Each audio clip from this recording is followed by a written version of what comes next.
Assalamualaikum warahmatullahi wabarakatuh. Waalaikumsalam Alhamdulillahirabbil warahmatullahi wabarakatuh. alamin wassalatu wassalamu ala asrofil anbiya ya mursyalin wa ala alihi wa sahbihi ajmain. Para pemirsa, kita berjumpa kembali di podcast Hikmah Channel. Para pemirsa di mana saja pun berada, pada hari ini kita berjumpa dengan Al Ustadz Muhammad Tholib SAG MA. Beliau adalah salah satu penghulu dari KUA Kecamatan Medan Amplas.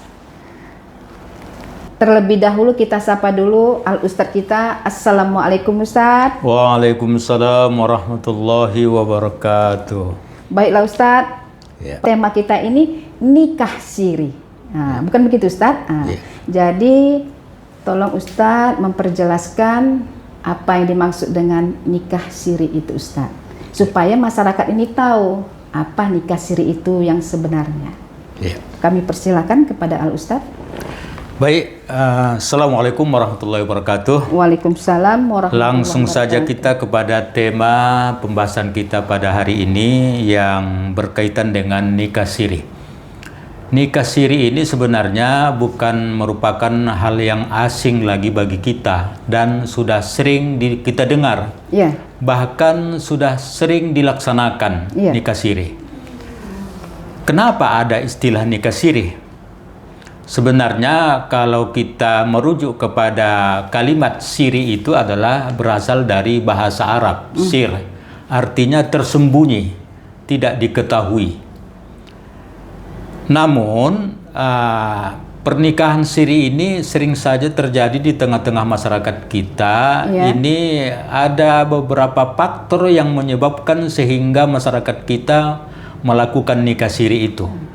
Sebentar dulu Ustadz. Iya. Banyak masyarakat kita itu memilih nikah siri. Itu Iya. macam mana Ustadz? Kebanyakan orang masyarakat kita ini memilih nikah siri. Nah, itu Iya. macam mana Ustadz? Baik, setidaknya ada 3 faktor yang membuat orang melakukan nikah siri itu. Iya. Yang pertama adalah karena memang ketidakterpenuhinya administrasi Nah, iya. di dalam pernikahan. Iya, betul Ustadz. Yang dimaksud dengan tidak terpenuhi administrasi di situ adalah salah satu contoh, dia tidak mendapatkan NA atau surat pengantar pernikahan dari kelurahan atau dari desa. Iya. Itu salah satu faktornya. Lalu yang kedua, kenapa orang menikah siri? Karena ingin menghindar dari satu perbuatan yang namanya zina. Daripada dilakukan perzinahan, lebih baguslah nikah siri. Kemudian ada faktor yang ketiga, yaitu karena memang lari dari tanggung jawab. Dalam hal ini banyak orang yang melakukan nikah siri tadi yang bertanggung jawab sekali adalah pihak calon suami. Kenapa dilakukan pernikahan siri? Karena dia tidak bertanggung jawab atas pernikahan yang dia lakukan. Jadi ketiga faktor itu menyebabkan seseorang itu melakukan pernikahan siri. Begitu, Bu. Jadi Ustadz, Iya. kayak seperti yang ada 3 faktor yang Ustadz sampaikan tadi itu, Iya. yang diantaranya suami bersembunyi dan tidak bertanggung jawab, yang Iya. Ustadz katakan tadi Ustadz. Itu kan terjadi kan di nikah siri. Itu bagaimana Ustadz? Suami itu nikah siri bersembunyi-sembunyi. Istri kedua tidak tahu dia, istri pertama tidak tahu dia. Jadi dia kawinlah dengan istri keduanya, yaitu nikah siri. Itu macam mana Ustadz? Itu macam mana tanggung jawabnya Ustadz di hukum agama kita? Iya, baik. Sebenarnya sewajarnya seorang calon suami itu harus benar-benar bertanggung jawab dalam melakukan atau menikahi wanita itu. Wanita yang dicintainya, bukan sekedar melepaskan hasrat hatinya, tapi harus dia betul-betul bertanggung jawab dalam melaksanakan pernikahan itu. Nah, kalau kita temukan di dalam masyarakat kita adanya pernikahan siri karena menghindar dari tanggung jawab, ini berarti sudah menyalahgunakan niat awal dari calon suami itu untuk tidak bertanggung jawab dalam menjalani rumah tangganya nanti. Karena itu kita mengharapkan kepada kaum wanita ini memang harus hati-hati jika seorang calon suami mengajak untuk calon istrinya untuk menikahinya dengan nikah siri. Ini kita harus berpikir 99 kali untuk melakukan nikah siri itu. Karena itu di luar tanggung jawab daripada suami. Begitu dia, Bu. Tapi banyak Ustadz, saya dengar ya Ustadz. Iya.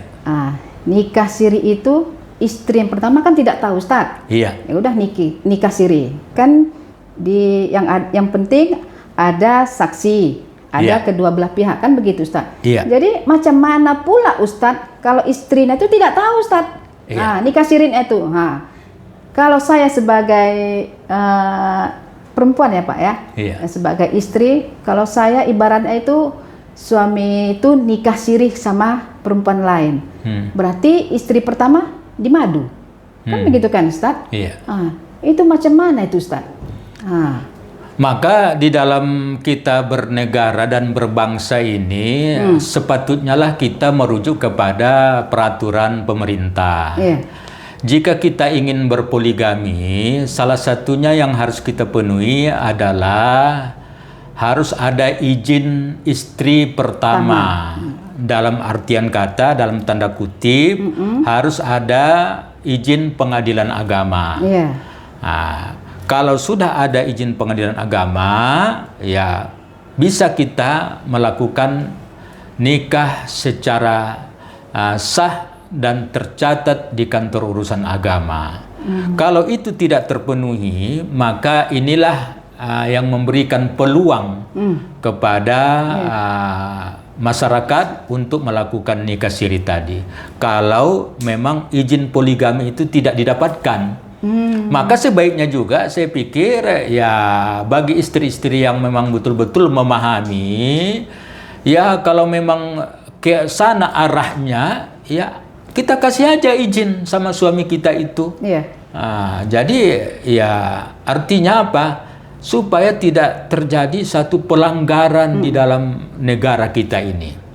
Jadi kalau seseorang melakukan pernikahan tanpa ada izin dari istri pertama, dalam tanda kutip dia ingin berpoligami, itu sebuah pelanggaran.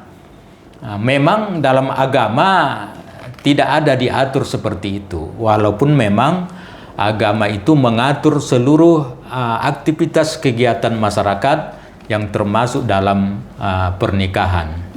Begitu dia, Bu. Begitu. Jadi gimana Ustadz? Apalah Ustadz syarat-syaratnya Ustadz untuk kepada catin, syarat sahnya itu Ustadz, dipenuhi bagi catin itu untuk sah di hukum negara dan hukum Islam. Itu bagaimana Ustadz? Dalam hal ini persyaratannya itu Ustadz. Iya, terima kasih Bu. Dalam hal ini sudah diatur dalam KMA, Keputusan Menteri Agama, di mana setiap warga negara terutama Muslim yang hendak melakukan satu pernikahan, syarat yang pertama dia harus memperoleh surat keterangan pengantar nikah dari domisilinya, yaitu dari kelurahan atau dari desanya. Itu syarat yang pertama. Nanti di sana pihak desa atau pihak kelurahan akan melihat bagaimana status catin ini. Apakah statusnya gadis, apakah statusnya jejaka, apakah statusnya janda, atau apakah statusnya duda. Kalau statusnya janda atau duda, dilihat lagi apakah dudanya dan jandanya itu janda meninggal atau dudanya duda meninggal atau cerai hidup. Kalau cerai hidup harus ada akte cerai dari pengadilan agama. Itu Jadi salah satu syarat. Kalau tidak ada Ustadz itu akte cerainya dari pengadilan agama, dari PA ya Ustadz ya, itu bagaimana itu Ustadz? disinilah sebenarnya hal-hal yang terjadi di masyarakat kita karena dia tidak dapatkan itu akte cerai tadi atau akte kematian, maka dia lakukan dengan jalur nikah siri.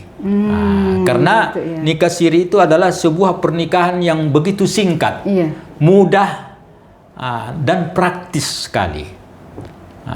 Dia hanya sekedar untuk menghindari jangan sampai dia melakukan hal-hal perzinahan di dalam hidup ini. Begitu ya Ustaz ya. Iya. Jadi Ustaz ada lagi Ustaz datang WA kepada saya.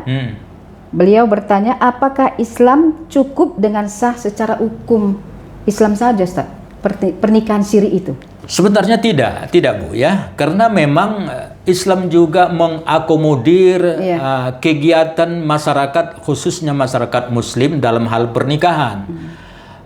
Di dalam Al-Quran ada 2 ayat Al-Quran yang menyebutkan bahwa pernikahan itu harus tertulis. Walaupun ayat Al-Quran yang kita temukan dalam surah Al-Baqarah ayat 282 yang menyinggung tentang utang piutang itu harus ditulis. Tapi ada hubungannya dengan surah yang lain, yaitu surah Az-Zariyah ayat 29. Di penghujung ayat itu disebutkan inna kunna nastansikhu. Artinya kami menyuruh agar kamu mencatat apa yang kamu lakukan. Berarti yang kita lakukan, terutama di kantor urusan agama ini, adalah sebuah amal bagi kita yang memang harus kita catat. Itu perintah Allah, Bu. Maka perintah Allah ini harus kita sosialisasikan di masyarakat.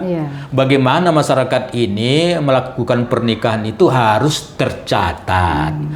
Bukan sekedar nikah siri saja. Harus tercatat dia, harus ada petugas, harus tercatat dan terdaftar dia di kantor urusan agama kecamatan. Kalau tidak Bu, mungkin saat sekarang ini belum nampak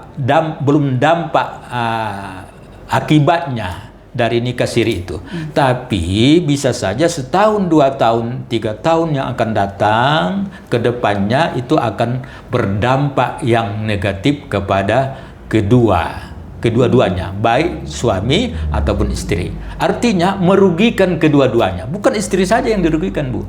Bukan suami saja yang dirugikan, tapi dua-duanya sangat merugi apabila pernikahan siri itu dilakukan. Jadi Ustaz, kalau ini kita tidak tahu nih ya Ustaz ya. Iya Bu. Suami si yang istri pertama ini udah tak mana ini Ustaz rimbanya Ustaz. Tak nampak lagi Ustaz. Jadi Ustaz tiba-tiba dia nongol.